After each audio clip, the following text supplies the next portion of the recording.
So traders often start the year hungry to be in the markets, but last week was fairly low volume, and this is often the way at the start of January. We saw the S&P 500 make new all-time highs, but this was quickly corrected on the lower timeframes once the Nasdaq traded into a key area of supply. Now we're already seeing an increase in volatility this week, with federal prosecutors in Washington opening a criminal investigation involving Jerome Powell. This is related to his testimony before Congress, and it's about a costly renovation of the Federal Reserve's headquarters. But Powell's been quick to respond.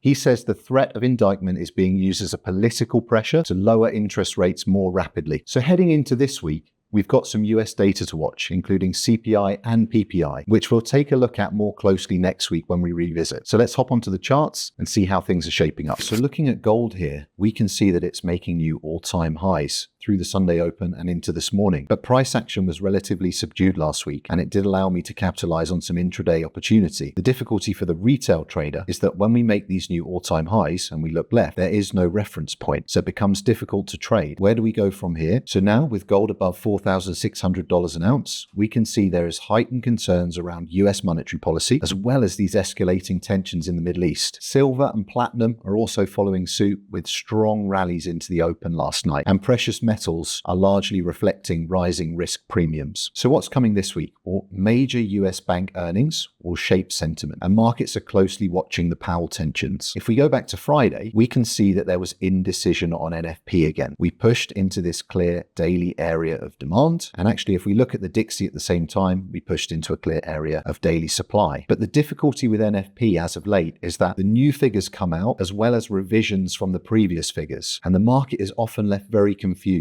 It's amazing to see how these strong technicals align with risk sentiment or increased news volatility and play out time and time again. So it can get really testing for the retail trader when markets get so uncertain like this. The S&P 500 at all-time highs, gold at all-time highs, and other precious metals. There is no reference point to the left to see where that move may stop, so we need to wait. We need to be patient and see where the market pulls back. With increasing political tensions, war tensions, there's a lot going on in the world, and all of these factors can drastically move markets. But the main thing is understanding your risk and making sure that you know your position sizing when you enter the markets.